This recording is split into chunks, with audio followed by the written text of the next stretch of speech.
perceptions du monde, pour l'instant, nous tiennent à l'écart.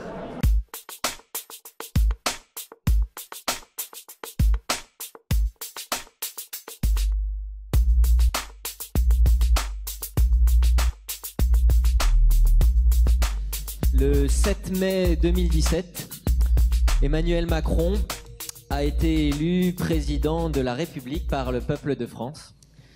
Alors, faut-il s'en féliciter? Faut-il s'en plaindre? Faut-il blâmer les médias ou dire que c'est la faute des sondages? Accuser le manque d'unité de la gauche, accuser le manque d'unité de la droite? Ou peut-être que c'est à cause du mode de scrutin? Est-ce qu'il faut accuser les abstentionnistes qui ne sont pas allés voter? Ou peut-être que sont eux qui ont raison, les abstentionnistes. Peut-être que finalement, nous sommes tous et toutes un peu responsables de ce résultat. Quelque part, est-ce qu'on n'a pas la démocratie qu'on mérite? Donc, si les gens aujourd'hui sont comme dégoûtés par le politique et les politiciens, c'est surtout par la professionnalisation de la politique qu'ils sont dégoûtés. Bon, alors, la présidentielle, ben ouais, voilà, c'est une démonstration. Pourtant, cette fois-ci, on y a cru plus que les autres. Je ne sais pas si vous avez remarqué. Il s'est passé un truc, il y avait une campagne calamiteuse et puis une campagne formidable en même temps, à côté, avec une reconstruction du politique. Donc l'élection, par construction, parce qu'elle permet d'aider les candidats, donne, toujours et partout, le pouvoir aux plus riches. Rien à voir avec la démocratie. Mécaniquement, elle donne le pouvoir à ceux qui ont les moyens d'aider, ceux qui ont les moyens d'acheter les journaux, d'acheter les radios, d'acheter les télés, ceux qui ont les moyens de faire des carrières aux universitaires, qui diront ce qu'on veut qu'ils disent. Il y a un bouquin que j'aurais pu prendre qui est celui de Mauduit. Comment il s'appelle? Le dernier bouquin de Mauduit, La presse sur la presse, main basse sur l'information. 8 personnes, 9 personnes ont acheté tous les journaux du pays, tous. Bon, bah, les gens, ils regardent les journaux et puis ils regardent la télé, mais les journalistes de la télé s'alimentent avec ce qu'ils disent dans les journaux. Le système est alimenté par 8 milliardaires. Les médias, on ne devrait plus dire les médias, parce que quand on dit les médias, ça sous-entend pluralité, ça sous-entend... Bon, il y en a bien qui sont indépendants là-dedans. Non. Ils ont acheté tous les journaux. Il doit rester Charlie... Canard enchaîné. Et donc cette fois-ci encore, et ça va crescendo, les riches ont amené au deuxième tour leur élu, leur jeune homme qui est si joli à regarder, qui rassure tout le monde, il a un beau sourire, il a l'air gentil comme tout. Alors lui, ils l'ont poussé, en 2016, ils ont fait quelque chose comme... je ne sais pas de bêtises, je crois que c'est 17 000 articles de journaux, alors qu'il n'avait jamais été élu. Vous savez, dans les médias, le CSA nous dit si on ne fait pas passer ce petit candidat, c'est parce qu'il n'a jamais été élu, on le fait passer en proportion de son élection, et si lui il passe tout le temps à la télé, c'est parce qu'il a été élu, donc il a été élu, donc il est validé, donc c'est pour ça qu'on les fait passer beaucoup à la télé, à la radio, dans les journaux. Vous savez, c'est ce que dit le CSA pour justifier le fait d'écrabouiller les petits, de leur donner très peu de temps de parole. Et là, vous voyez bien que c'est un mensonge, un énorme mensonge, parce que Macron, il n'avait jamais été élu, donc il aurait dû passer 0 dans les médias.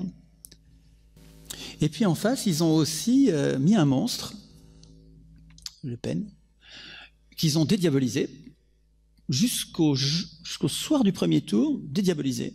Le monstre passait, c'est une construction, quoi, passait à la télé tous les jours, dans les journaux, les couvertures, tout ça.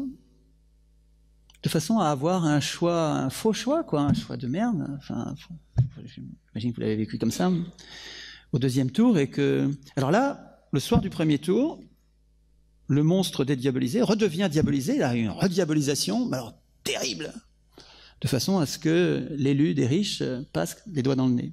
Bon, c'est une manipulation, quoi. Dans 1984, qui est la description d'un monde totalitaire, par Orwell, qui se basait sur la Russie, mais il n'y a pas que la Russie, évidemment, il n'y a pas que la Russie soviétique qui est concernée. Le système totalitaire est bien décrit et c'est à lire absolument. Moi, j'avais lu ça quand j'étais ado, j'avais rien compris. Et je l'ai relu, le crayon à la main, en prenant des notes, en le résumant. un livre remarquable, dans lequel Big Brother, donc qui est le maître qui veut tout contrôler, construit Goldstein.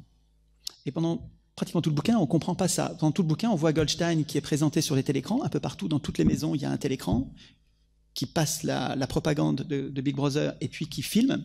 Et il n'y a pas un coin d'aucun appartement qui est à l'abri du télécran. Le télécran peut filmer partout, tout le temps. On ne sait pas si on est filmé, mais on sait qu'on peut être filmé tout le temps. Et tous les jours, il y a les 2 minutes de la haine. Tous les jours, Goldstein passe à la télé. Alors ça pourrait être notre Le Pen ou un autre. Enfin, c'est un monstre qui sert à concentrer nos haines. Et là, pendant 2 minutes, dans le roman 1984, dès l'apparition de Goldstein, qui dit à la télé Big Brother est un tyran, il vous opprime, il vous ment, il fraude avec les archives, il fraude avec les journaux, il vous condamne à la guerre permanente. Goldstein dit tout ce qu'il y a à dire. Mais on est conditionné, et tout le monde fait ça en même temps, et comme tout le monde fait ça en même temps, on fait comme les autres, et pendant les 2 minutes de la haine, on se met à haïr, et pendant qu'on hait Goldstein, on ne hait pas Big Brother. En fait, ils le font parce qu'ils écrivent eux-mêmes les lois, nos lois. La Constitution prévoit, pratiquement partout sur Terre, que les représentants des hommes, des humains, sont élus parmi des candidats qu'on peut aider. Donc, ceux qui ont les moyens d'aider aident, les plus riches aident et gagnent les élections. Nous avons élu un serviteur de l'Union européenne. L'Union européenne, pour moi, c'est un système de domination particulièrement sophistiqué, qui était déjà voulu par les cartels avant la Deuxième Guerre mondiale. Donc les cartels, c'est le nom qu'on donnait aux multinationales, cartel de la finance, cartel de la chimie, cartel de la sidérurgie. Ils voulaient une Union européenne pour se débarrasser des républiques. C'était déjà pas beaucoup républicains, mais c'était encore trop pour eux. Ils voulaient vraiment prendre le contrôle du politique, et pour ça, ils avaient compris qu'en montant le niveau politique, on dépossède les gens de la politique. Le meilleur endroit pour faire de la politique, c'est la commune, ou même encore moins le quartier. Plus c'est petit, plus c'est démocratique. Et inversement, plus le niveau de la cellule politique va être vaste, moins nous aurons la main sur le contrôle des acteurs politiques. Et donc l'Union européenne, c'est quelque chose qui est voulu c'est une façon de faire de la politique qui est voulue par les multinationales, qui sont les grands marchands, qui ont pris le pouvoir en 1789, enfin en 1776 aux États-Unis, au XVIIIe siècle, à la fin du XVIIIe siècle, les grands marchands ont pris le pouvoir et cherchent à contrôler de mieux en mieux le pouvoir, de façon à ce qu'on ne puisse plus résister du tout. Et l'Union européenne, c'est vraiment une dépossession politique chimiquement pure, ça devient un outil génial du point de vue des plus riches, quoi, hein. Ils ont une domination. Donc ils vont nous piller, comme ils pillent les Grecs. C'est pas je sais pas, un Cassandre, je n'exagère pas, regardez ce qui se passe en Grèce, ils en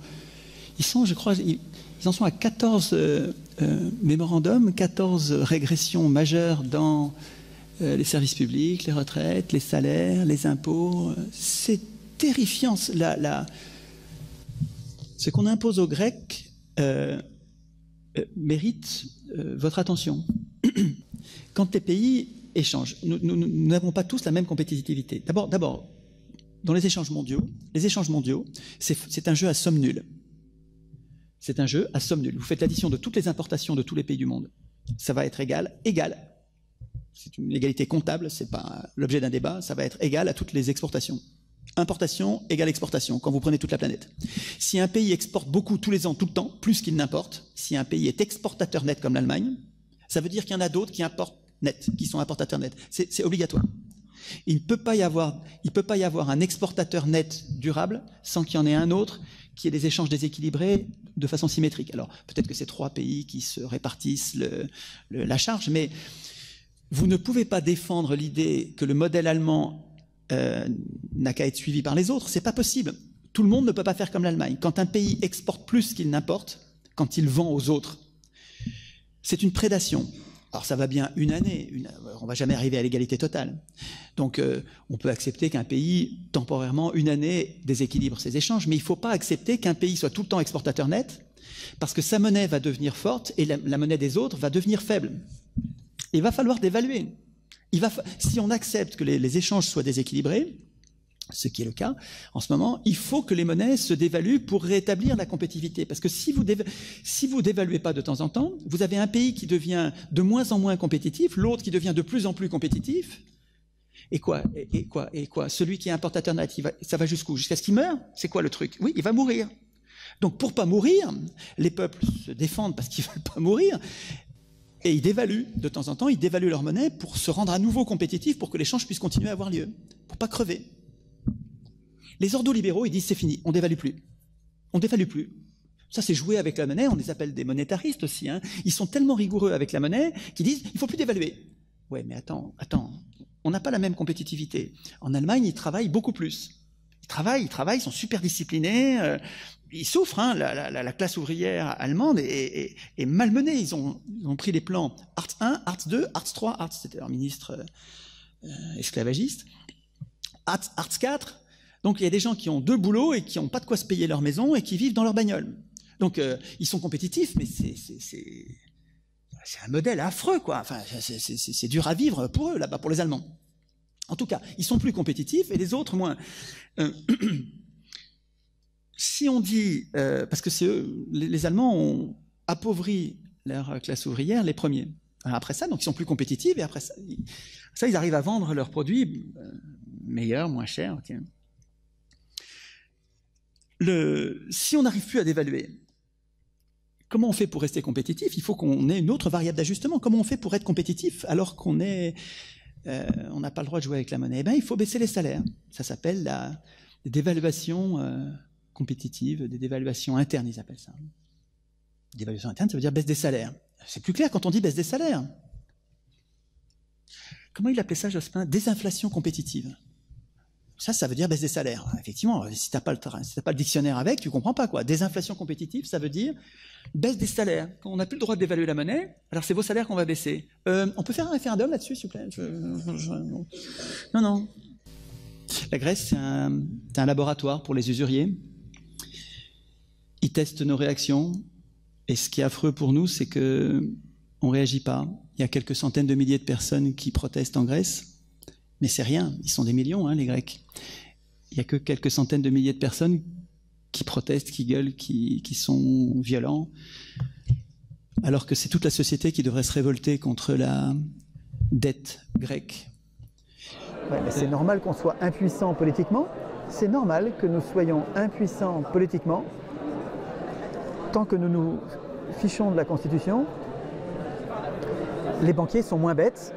Eux, ils écrivent la Constitution. Les institutions européennes, elles sont écrites par les banquiers.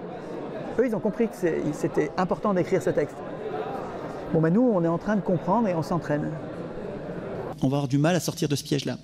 Parce que quand on en parle dans la rue, les gens n'ont pas envie de sortir de l'Union européenne. C'est beau, l'Union européenne. C'est la paix, c'est l'amitié, c'est...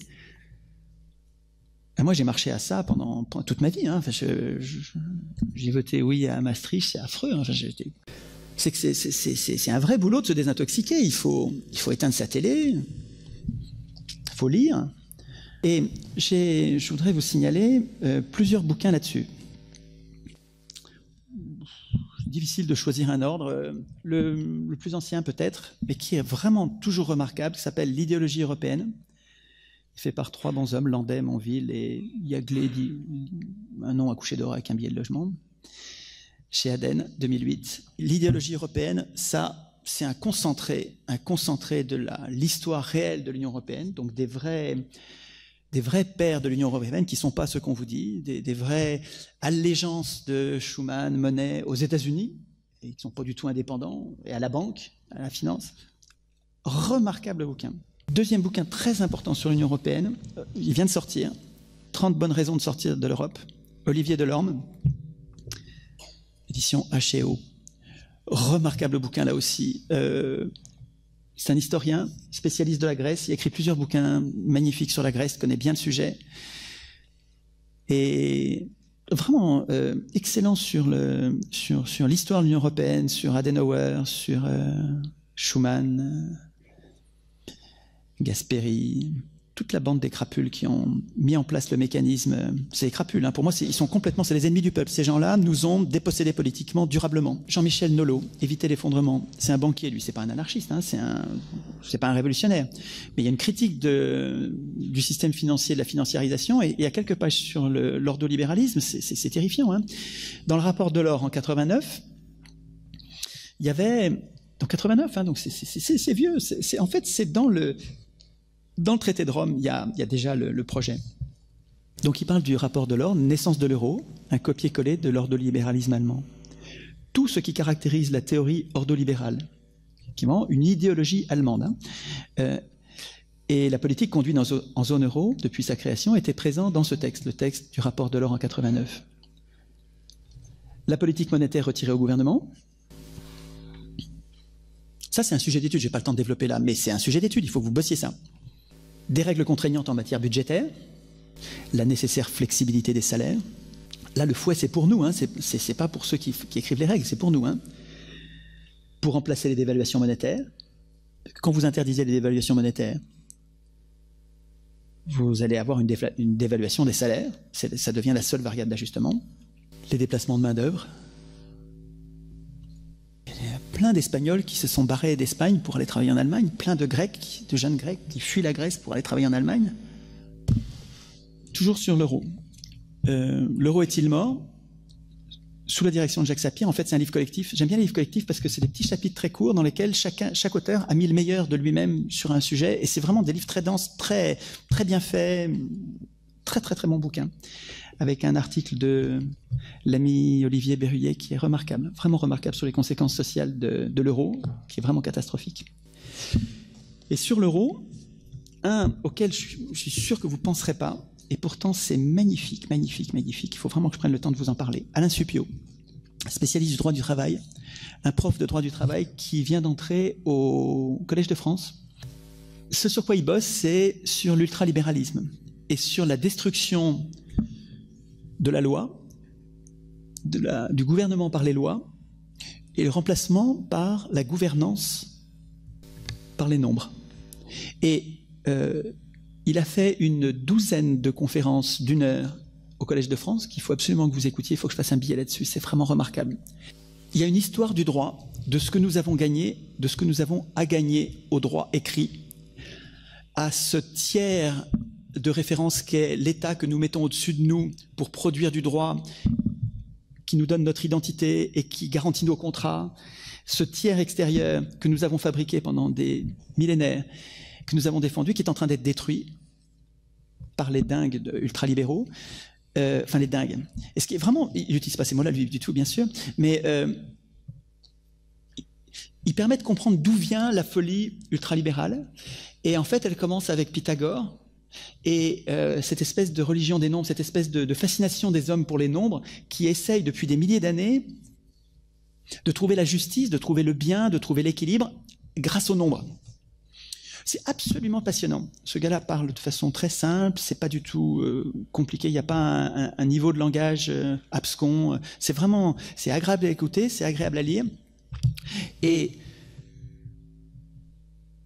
on comprend que l'idéologie soviétique au mauvais sens du terme, il y a les bons côtés je trouve à l'Union soviétique, mais il y a quelque chose d'épouvantable dans le projet de l'Union soviétique qui est cette utopie de la gouvernance par les nombres, qui met la loi au second plan et qui dit qu'on va être dirigé par des règles scientifiques qui ne sont plus politiques, qui font plus l'objet de débat. Et ben les ultralibéraux, pas les libéraux, hein, les ultralibéraux sont complètement antinomiques des premiers libéraux. Les premiers libéraux étaient politiques. Ils défendaient bien sûr la loi avec un État, le tiers. Mais les ultralibéraux, ils rêvent d'un monde horizontal, il n'y a plus un tiers supérieur, il n'y a plus que des échanges en rhizome.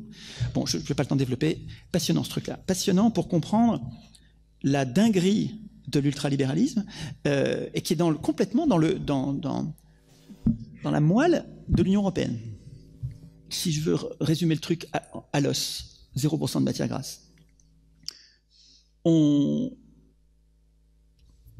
Depuis longtemps, on a compris que si on fait rien, on subit la loi du plus fort. Donc, pour éviter que le plus fort ne nous écrabouille et ne nous opprime, on a eu l'idée, je trouve vraiment astucieuse, de créer une puissance publique, une association de gens qui vivent ensemble et qui disent « nous, on veut une puissance qui est au-dessus de nous, qui va être plus forte que le plus fort d'entre nous ». Si on la dirige bien, ça c'est là que ça se joue, hein, si on la dirige bien, on se protège des plus forts. Et on n'a plus rien à craindre du plus fort. C'est quand même une vachement bonne idée. Et donc c'est l'idée du droit écrit et de l'institution d'un État pour nous protéger contre les plus forts. Et cette puissance publique, elle est donc nécessaire, mais en même temps, on s'est très vite rendu compte qu'elle était dangereuse. C'est-à-dire que si cette puissance publique est contrôlée par certains d'entre nous, patatras,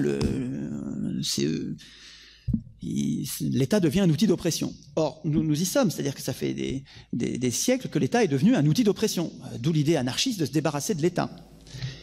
Mais si on se débarrasse de l'État complètement, on va retomber dans la loi du plus fort, et on va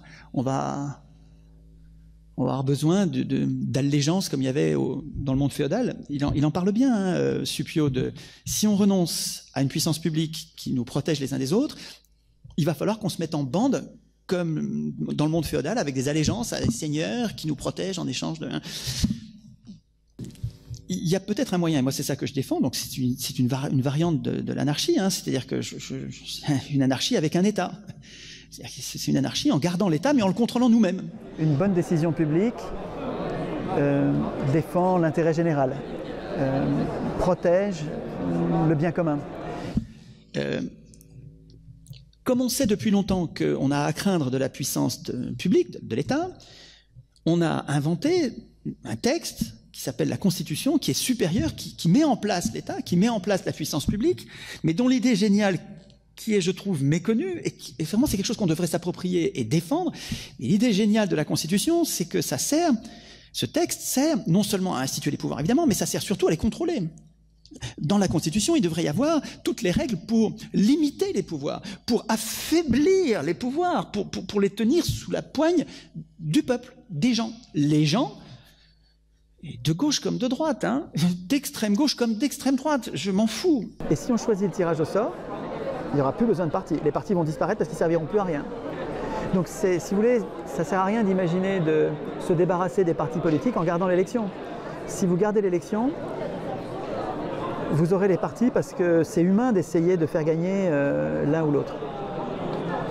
Donc ce que je dis, c'est si on veut que les choses changent et que la politique revienne dans l'autorité des peuples eux-mêmes, il faut que le peuple écrive lui-même la Constitution. Donc il faut qu'on soit suffisamment nombreux à vouloir la même chose simple